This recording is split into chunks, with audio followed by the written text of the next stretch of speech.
Be aware साथियों, जितने भी हमारे जेनजीज हैं और जो इसको सपोर्ट करने के लिए आए हुए हैं, वो थोड़ा सा क्या है ना, अपने दिमाग का इस्तेमाल कर लो और किसी के बहकावे में बताओ। जो प्रोटेस्ट आपका है वो प्रोटेस्ट करो, बट उस प्रोटेस्ट के आड़ में कुछ ऐसा वैसा तो नहीं हो रहा है और आपका फ़ायदा उठा के कोई और अपने एजेंडे को पूरा तो नहीं कर रहा है। इसका आप ध्यान रखो। आप यूथ हो, आप ही देश की भविष्य को बदल सकते हो। मतलब जो भी हमारे देश की कायाकल्प है वो सारे आपके हाथ में है। एक इतना सा पॉइंट जो है पूरे देश को बदल सकता है, इतना सा पॉइंट। तो आप इस चीज़ का बहुत ध्यान रखो कि आपने क्या करना है और क्या नहीं, इसको थोड़ा सा सोच के करो। ठीक है, मैं जानता हूँ आप लोगों को बहुत ज़्यादा नॉलेज है और आप लोग बहुत समझदार हो गए हो, क्योंकि आपके है ना, हम लोग जेनजीज जो है, मैं तो थोड़ा सा इंजीनियर हूँ, पर जो जेनजीज जो हैं आपके, दूसरों को नहीं कह सकता, मैं खुद में भी कहता हूँ कि हम लोग अपने आप को ज़रा ओवर स्मार्ट समझते हैं, क्योंकि हमने थोड़ी सी किताबें पढ़ ली होती हैं और थोड़ा सा डिग्री आ गई होती है हमारे पास। तो वो हमारा पर्सपेक्टिव जो होता है ना, हमारे दिमाग में बैठ गया होता है कि हमने बहुत ज़्यादा नॉलेज गेन कर ली है, सामने वाले को तो कुछ नहीं पता है। बट हकीकत ऐसी नहीं होती है। हकीकत हमेशा क्या होता है ना, थोड़ा सा हमारी सोच से अलग होता है।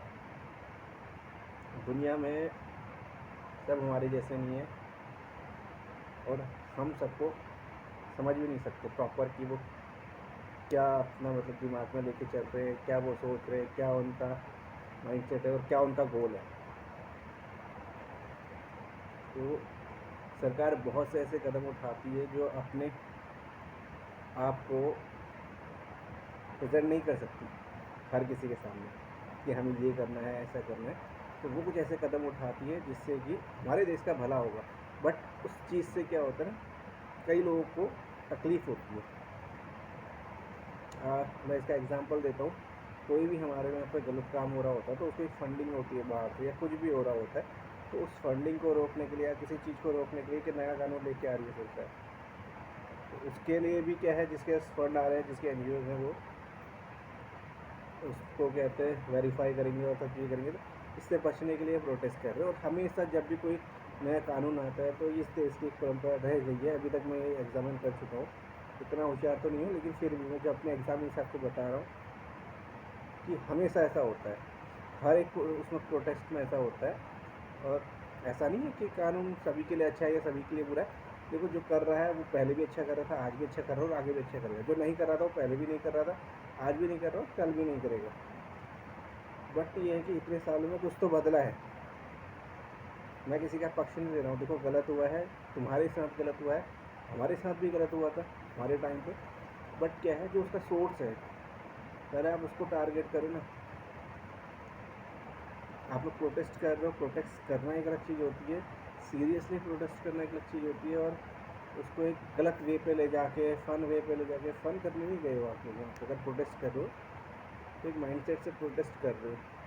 ठीक है, होते हैं कुछ लोग यंग होते हैं, गर्म खून होता है, तो वो चीज़ हो जाती है। बट मैं उसके लिए नहीं कह रहा हूँ, मैं उसके लिए कह रहा हूँ कि आप किसी और के एजेंडे को अपने एजेंडे में मत शामिल करो और किसी और के लिए आप अपने दिमाग को डाइवर्ट मत करो। अपने स्टेबल रहो, अपनी चीज़ पे रहो और अपना काम करो। प्रोटेस्ट करो, मना नहीं कर रहा हूँ, पर प्रोटेस्ट किस लिए कर रहे हो वो ध्यान रख के करो। किसी को भी नहीं हटाना है आपको, किसी से भी नहीं लड़ना है आपको। आप प्रधानमंत्री को हटाने की बात करते हो। प्रधानमंत्री हमारे देश का अभी मुखिया है, वो हमारे देश को रिप्रेजेंट कर रहा है पूरे विश्व में। तो ये आपको सोचना पड़ेगा। आप यंग जनरेशन हो, आप ज़्यादा होशियार हो इन चीज़ों के लिए। आप थोड़ा सा अपने दिमाग को कूल करो और थोड़ा सा चिंतन मंथन करके जो भी आपको लगता है वो करो। बट कभी अपने बाप को गाली नहीं दी जाती है। हाँ ठीक है, आपका अगर इलेक्शन टाइम आएगा, आप अपने इच्छा अनुसार जो भी करना है आप करो। बट इन प्रेजेंट वो हमारे देश को पूरे विश्व पटल पे रिप्रेजेंट कर रहे हैं, हमने उनको खड़ा कर रखा है। तो ये हमारी रिस्पॉन्सिबिलिटी है कि विश्व के पटल पे हमारी बेइज्जती न हो। और आप जिनका भी नाम ले रहे हैं, जिनको करना है, मैं उनके बारे में कुछ कह नहीं सकता। बट जो है कि आपका नीट का एग्ज़ाम हुआ, काफ़ी पेपर, ऐसा नहीं है कि खाली नीट ही हो रहा है, और भी एग्ज़ाम वो होते हैं आपके क्या कहते हैं, पेपर लीक होते हैं, डिस्क्वालीफाई होते हैं, कैंसिल कर दिए जाते हैं, मल्टीपल रीज़न होते हैं। तो उनकी जड़ पे जाइए आप, जो उनके लीडर्स हैं जिनको वो दिया गया था उनके लिए कीजिए प्रोटेस्ट, उनको हटाने की बात कीजिए। बाकी आप एक स्ट्रॉन्ग मुद्दा रखिए उस चीज़ के लिए, ताकि वो चीज़ सफल हो सके और आप लोगों को इंसाफ मिल सके। उसके लिए क्या है, अगर आपका ये नहीं हो रहा है तो आप रिफ़ंड मांगिए, आपके समय का रिफ़ंड मांगिए, है ना। एक पेपर आपका हुआ तो कितने करोड़ों का उनको प्रॉफिट हुआ, क्योंकि आपने वो एग्ज़ाम के लिए फ़ीस दी है, अपनी भागा दौड़ी की है। वो चीज़ें आपका मुद्दा होनी चाहिए। आपका मुद्दा क्या है, बिल्कुल ही अलग। ये आपका रास्ता है और ये आपका मुद्दा है, ये तो ये चीज़ें नहीं हो सकती ना। पहले खुद को चेंज करो। चेंज करने की बात नहीं करो, मतलब खुद को ज़रा सा एम्पलीफाई करो और रीसेट करो, ताकि आप समझ सको कि क्या सही है और क्या गलत है। बाकी मैं तो कोई हूँ ही नहीं आपको बताऊँ और क्या करूँ, मैं क्या हो, कुछ भी नहीं। बट ये है कि थोड़ा सा मेरे मन के अंदर जो लगा मेरे को मैं वो बोलता हूँ।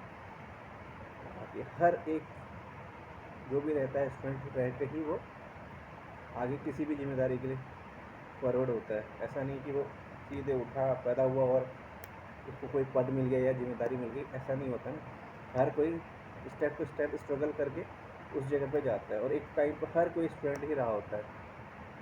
तो स्टूडेंट की वैल्यू आपको रिप्रेजेंट करनी है और आपको देखना है कि आगे क्या करना है करके। बाकी मैं अपनी बातों को यहीं पे शांत करता हूँ।